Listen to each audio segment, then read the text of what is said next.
এবার দেখো আমরা কি দেখেছিলাম অঙ্কে, যে স্কেলের লেন্থ ছিল 10 সেন্টিমিটার। এবার আমরা খাতাতে ফার্স্টে এখান থেকে তোমরা দেখতে পাচ্ছ এই যে 10 সেন্টিমিটার ফার্স্টে একটা লাইন ড্র করে নিলাম। এবার এই যে 10 সেন্টিমিটার লাইনটা ড্র করলাম, এর নিচে আবার একটা 10 সেন্টিমিটার লাইন ড্র করতে হয়, কিন্তু এর গ্যাপটা কতটা দেব? তো এর গ্যাপটা কতটা হবে সেটার হার্ড অ্যান্ড ফাস্ট কোনো রুল নেই যে এতটা গ্যাপ দিতে হবে। সরু করে কাজটা করলে দেখতে ভালো হয়, তো সেই জন্য আমি একটু ঘুরিয়ে নিলাম। ঘুরিয়ে নিয়ে এই যে ইঞ্চের দিক থেকে, এই যে ইঞ্চের দিক থেকে 0.2 ইঞ্চ নামালাম, মানে ইঞ্চের দিক থেকে আমি দুটো ঘর নামালাম। এই তারপরে কি করলাম, 1 ইঞ্চে গিয়ে একটা দাগ কেটে দিলাম, এই যে। আবার এদিকটাতেও আমি 0.2 ইঞ্চ, এটা মাথায় রাখবে, 0.2 ইঞ্চ মাপটা নিলাম। এবার বলবে ম্যাম 0.2 ইঞ্চ আপনি নিলেন, 0.2 ইঞ্চ নেওয়া কি প্রত্যেকটার ক্ষেত্রেই 0.2 ইঞ্চ নেব, বা এটার কি কোনো নির্দিষ্ট রুলস আছে যে 0.2 ইঞ্চই নিতে হয়? না, নির্দিষ্ট কোনো নিয়ম নেই, কিন্তু কোনো একটা মাপ নিয়ে তবেই তো কাজটা করতে হয়, এবং প্রত্যেকটার ক্ষেত্রেই যদি চাও তাহলে 0.2 ইঞ্চ মাপটা নিয়েই করবে। সেক্ষেত্রে জিনিসটা দেখতে ভালো হয়, মানে এই গ্যাপটা একটা ঠিকঠাক থাকে, যেহেতু মাঝখানেও একটা লাইন টানতে হলো, নিচেও একটা লাইন টানতে হলো, সেই জন্য গ্যাপটা ঠিক রাখার জন্য 0.2 ইঞ্চ মাপটা নিলাম। এর পরবর্তীকালে তোমরা দেখতে পাচ্ছ এটা সেট স্কোয়ার।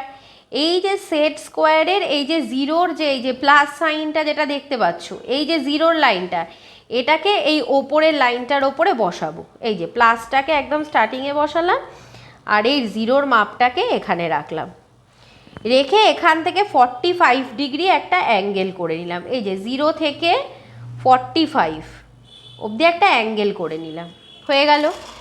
দেন এবার কি করব, স্কেল দিয়ে এই পয়েন্টটাকে আর এই পয়েন্টটাকে জয়েন করে দেবো। এই দুটো পয়েন্টকে জয়েন করব, করে এই লাইনটাকে একটু বাড়িয়ে দেব। বলতে পারো যে ম্যাম এই লাইনটার লেন্থ কত হবে? সেটারও কোনো হার্ড অ্যান্ড ফাস্ট রুল নেই যে কতটা লেন্থ রাখবে, মোটামুটি যাতে এটার সমান হয় সেরকম একটা লেন্থের করে নেবে।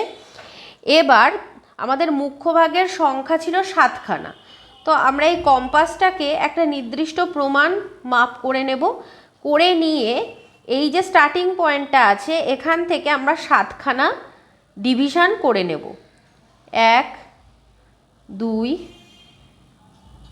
3 4 5। এবার দেখো 5-এ যাওয়ার পর আর হচ্ছে না, আরও দুটো করতে হবে, তখন এই লাইনটাকে ইচ্ছা করলে বাড়িয়ে নিতে পারি। আমি সেই জন্য লাইনটাকে আর একটু বাড়িয়ে নিচ্ছি যাতে আরও দুটো করতে পারি। 5 6 7, 7 করতে গেলে লাইনটাকে আরেকটু বাড়াতে হবে, যে মাপটা নিয়েছিলাম আমি। এবার বলবে ম্যাম কম্পাসের মাপটা কতটা নেব? কম্পাসের মাপটারও কোনো হার্ড অ্যান্ড ফাস্ট রুল নেই যে এতটাই নিতে হবে। এরকম মাপ একটু নিতে পারো, বা এর থেকে আরেকটু ছোট নিতে পারো, আর কারোর যদি মোটামুটি এতটাও হয় অসুবিধা নেই, বেশি বড়ও যেন না হয় আবার বেশি ছোটও যেন না হয়। তাহলে লাস্ট পয়েন্ট কোনটা পেলাম দেখো, লাস্ট পয়েন্ট পেলাম এইটা, লাস্ট পয়েন্ট পেলাম এটা, আর এটা হচ্ছে এই এন্ডিংটা। তাহলে এবার কি করব, এটার সাথে এটাকে জয়েন করে দেবো।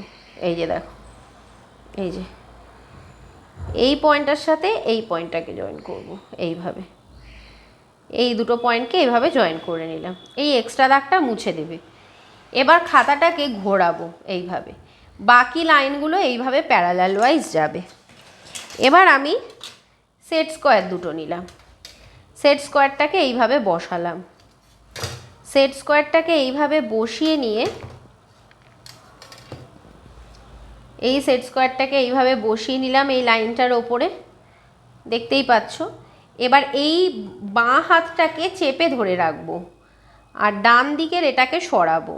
এই যে সরালাম, এখানে নিয়ে এলাম, তখন আবার এই আঙুলটা দিয়ে এটাকে চেপে দিলাম, দিয়ে এই লাইন টানলাম, আবার এই আঙুলটাকে সরিয়ে নিলাম, আবার এখানে নিয়ে গেলাম, আবার এই আঙুলটা দিয়ে চেপে ধরলাম, আবার টেনে নিলাম, আবার সরালাম, এখানে এলাম, চেপে ধরলাম, টেনে দিলাম, আবার এগোলাম।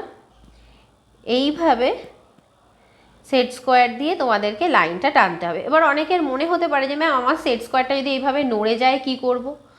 তো যদি সেট স্কোয়ার এইভাবে নড়ে যায় কোনো ভয় পাবে না, আবার এই লাইনটার ওপরে এই সেট স্কোয়ারটাকে বসাবে, বসিয়ে এটাকে আবার বেস করে নেবে। করে নিলে দেখতে পাবে আবার তুমি সেই সেমভাবেই এগিয়ে যাচ্ছ। ঠিক আছে? তো সেটা ভয় পাওয়ার কিন্তু কোনো ব্যাপার নেই। এইভাবে চলে গেলাম, এখানে চলে এলাম, আবার পরেরটাকেও এইভাবেই টেনে দিলাম। এই হয়ে গেল। এইবার সেট স্কোয়ারটা রেখে দিয়ে এই যে পয়েন্টগুলো পেলাম, এই পয়েন্টগুলোকে এবার আমি জয়েন করে দেবো। এই এরকম লম্বা লম্বাভাবে পয়েন্টগুলোকে জয়েন করে দিতে হবে।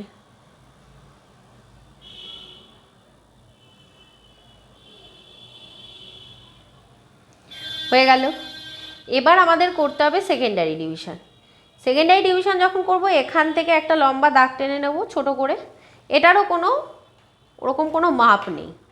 এবার সেকেন্ডারিতে বলেছিল 4টে ভাগ, এরকম ছোট্ট করে করব, যেহেতু দাগটা ছোট সেই জন্য এই ভাগের মাপটাও একটু ছোট নেব।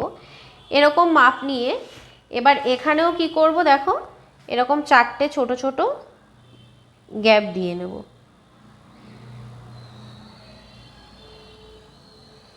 এই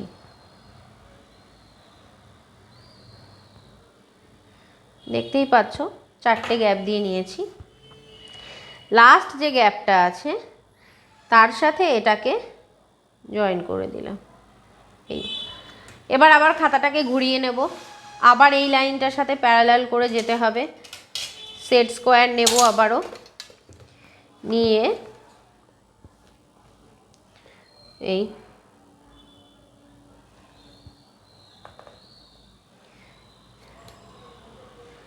এইভাবে আগে সেট স্কোয়ারটাকে ঠিক করে আগে বেসটাকে রেখে ঠিক করে আগে বসিয়ে নিতে হবে। এবার এগোবো।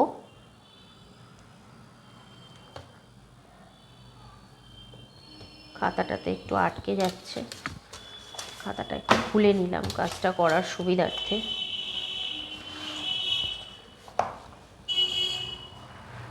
এরকম যদি আটকে যায় সেক্ষেত্রে তোমরা খাতাটাকে খুলে করবে, তোমরা পেজে করলে সেক্ষেত্রে অসুবিধা হবে না।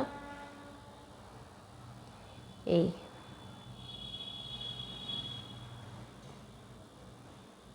আবার পরেরটাতে গেলাম, আবার তারপরে লাস্টেরটাতে চলে গেলাম। এইভাবে প্রত্যেকটা লাইন দেখো করে নিয়েছি।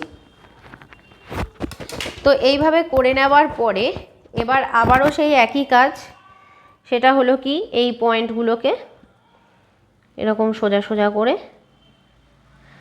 জয়েন করে দেবো। হয়ে গেল। এই এক্সট্রা যে দাগটা আছে এটাকে তোমরা মুছে দেবে। ঠিক আছে? এবার লেবেলিংয়ের পালা। 0 প্রাইমারি ডিভিশন ছিল 20 করে অঙ্কে, তাহলে 20, 40, 60, 80, 100, 120 কিলোমিটার।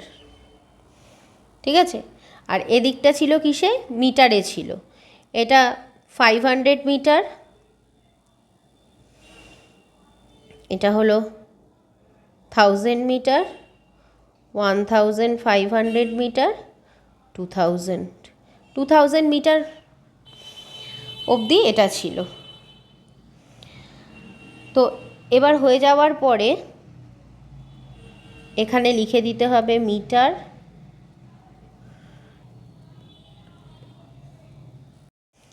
আচ্ছা, ওই মুখ্য ভাগ হবে 2, 4, 6, 8, 10, 12। কেন কি দেখো, মুখ্য ভাগ 2 কিলোমিটার মানেই এখানে 2000 হওয়া মানেই এটা 2 কিলোমিটার হওয়া, কারণ এটাকে 1000 দিয়ে যদি ডিভাইড করে দিই 2000 মিটারকে, তাহলে এটা 2 কিলোমিটার হবে। মানে একটা প্রাইমারিকেই তো সেকেন্ডারি হিসাবে ভাগ করা হয়েছে। তো সেই জন্য এই কোশ্চেনে এটা ছিল হচ্ছে মুখ্য ভাগ 2 কিলোমিটার করে। তাহলে 2, 4, 6, 8, 10, 12 এইভাবে লিখবো। এখানে 0, 500 মিটার, 1000, 1500, 2000 মিটার। এই দিকটা হলো গৌণ ভাগ, এই দিকটা হলো বাকি, এই 0 থেকে এই পর্যন্ত হলো মুখ্য ভাগ। নিচে কোয়েশ্চেনের আরএফটা দেওয়া থাকবে, আর ওপর দিকে দেখো রৈখিক স্কেল বলে হেডিং করা হয়েছে, এই রৈখিক স্কেল বলে হেডিং করে দিতে হবে।